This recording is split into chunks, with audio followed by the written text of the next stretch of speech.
Hello everyone, welcome back to the economics discussion, and the topic for today's discussion is going to be the national income, which is a very important topic regarding the macroeconomics. So let's start this video. So what is national income? National income होती क्या है? It refers to the sum total of all factor incomes that are generated within the national territory of a country by normal residents during 1 year or accounting year. बहुत भारी सी definition है, चलिए इसको थोड़ा थोड़ा तोड़ के समझते हैं. सबसे पहले बोल रहा है सम total of all factor incomes. All factor income से मतलब ये है कि जो भी फैक्टर्स ऑफ प्रोडक्शन है वो जो इनकम कमाते हैं, अगर हम उनका सम टोटल कर दें, उनको हम आपस में प्लस कर दें, तो हमें नेशनल इनकम पता चल जाएगी किसी कंट्री की. अब ये फैक्टर्स ऑफ प्रोडक्शन क्या होते हैं? फैक्टर्स ऑफ प्रोडक्शन यानी कि प्रोडक्शन के टाइम पे जब भी हम किसी भी गुड्स को या कोई कमोडिटी को प्रोड्यूस कर रहे होते हैं तो उनके प्रोडक्शन के टाइम पे हमें कुछ फैक्टर्स की ज़रूरत पड़ती है. ठीक है, जैसे कि land, labour, capital and entrepreneur.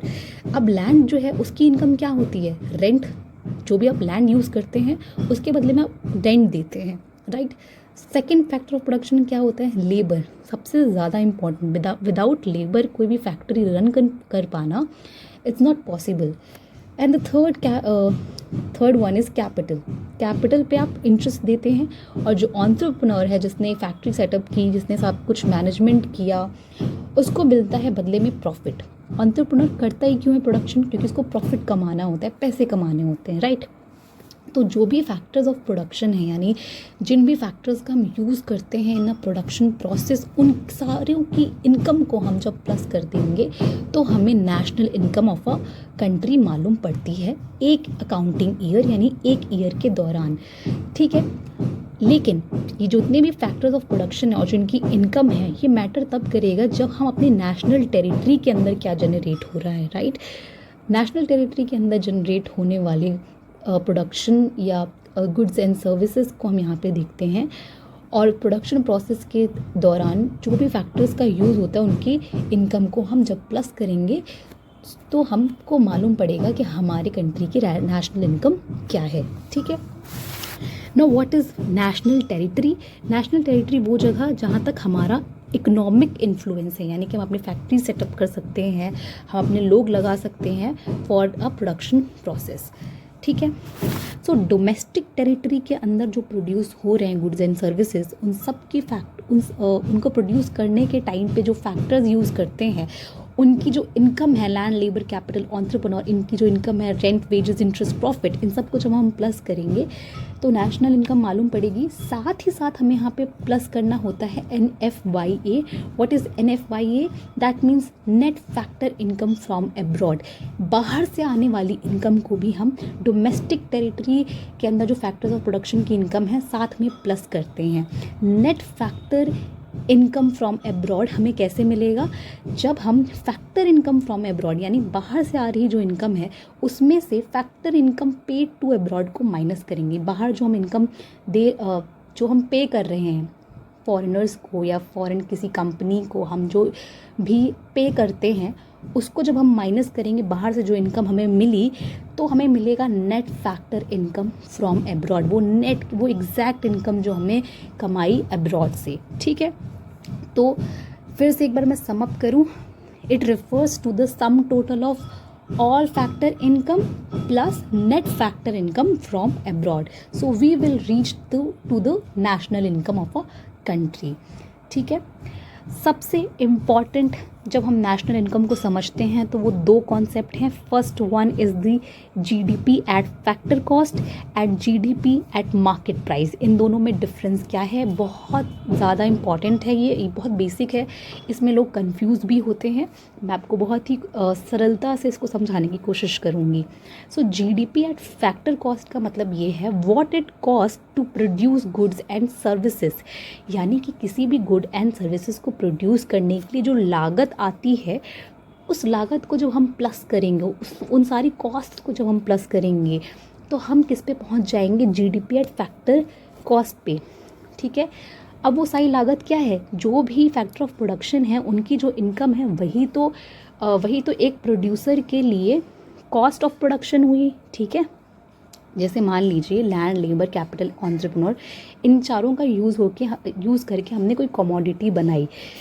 अब इन सब का हमने यूज़ किया तो इनकी कुछ कॉस्ट आई होगी। जो कॉस्ट आई वो प्रोड्यूसर के लिए कॉस्ट है, बट इन सारे फैक्टर्स ऑफ प्रोडक्शन के लिए वो कॉस्ट उनकी इनकम हुई, राइट। इस वजह से जब हमें जीडीपी एट फैक्टर कॉस्ट निकालना होता है तो हम देखते हैं कि गुड्स एंड सर्विसेज को प्रोड्यूस करने के टाइम पे क्या कॉस्ट आई, क्या लागत आई।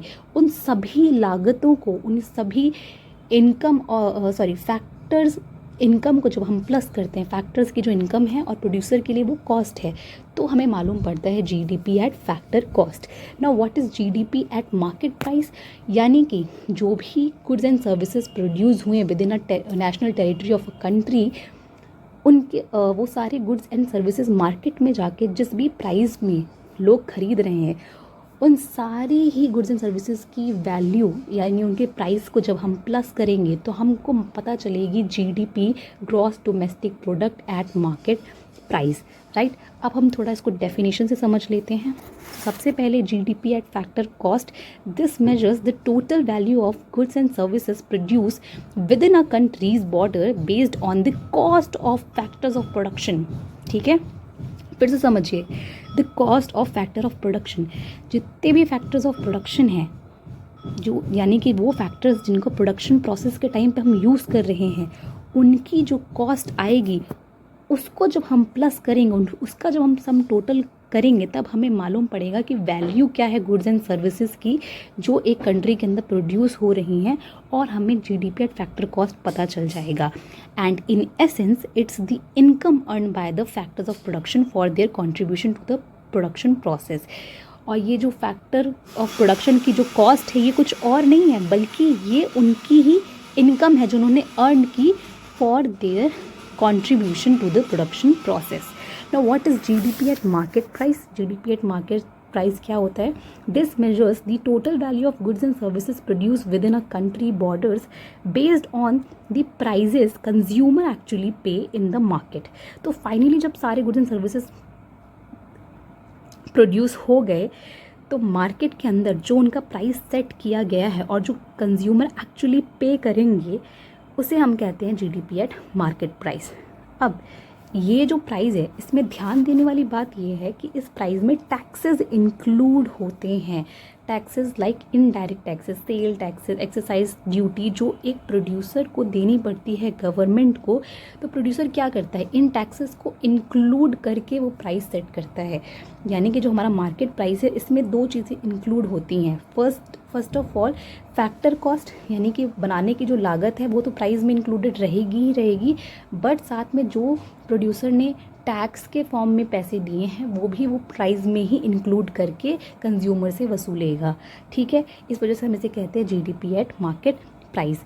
साथ ही साथ जीडीपी एट मार्केट प्राइस में जहां हम इंक्लूड करते हैं टैक्सेस को या इनडायरेक्ट टैक्सेस को, हम सब्सट्रैक्ट करते हैं सब्सिडीज़ को यानी गवर्नमेंट असिस्टेंस को।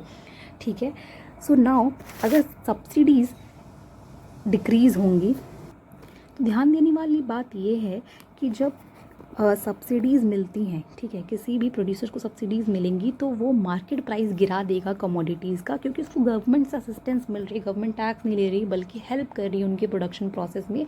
तो इस केस में क्या होगा, जो प्रोड्यूसर है वो कमोडिटीज़ का प्राइस गिरा देगा। बट अगर टैक्सेस बढ़ा दिए गवर्नमेंट ने, सब्सिडीज़ नहीं दे रहे, टैक्सेस बढ़ा दिए, इन दैट केस प्राइसेस जो हैं वो market prices goods and commodities के बढ़ जाएंगे। Now what is the formula of GDP at MP? तो GDP at MP market price का फॉर्मूला है is equal to GDP at FC plus indirect taxes minus subsidies. ठीक है, यानी कि हम फैक्टर कॉस्ट को प्लस कर रहे हैं, साथ में हम टैक्सेस इंक्लूड कर रहे हैं और हम माइनस क्या कर रहे हैं, सब्सिडीज़ को। Now GDP at factor cost का फॉर्मूला है जीडीपी एमपी।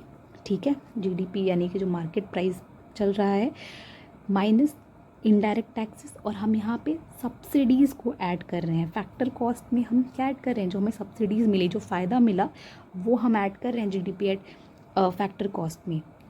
साथ ही साथ हम माइनस क्या कर रहे हैं यहाँ पे, क्योंकि हमें फैक्टर्स की इनकम देखनी है, राइट। तो हमने सब्सिडीज़ प्लस की, इनडायरेक्ट टैक्सेस को माइनस किया और जीडीपी एमपी में से हमने इनडायरेक्ट टैक्सेस को माइनस कर दिया, ठीक है. So that is how your formula is formulated, and this is the small introduction part of this particular topic. Thank you for watching.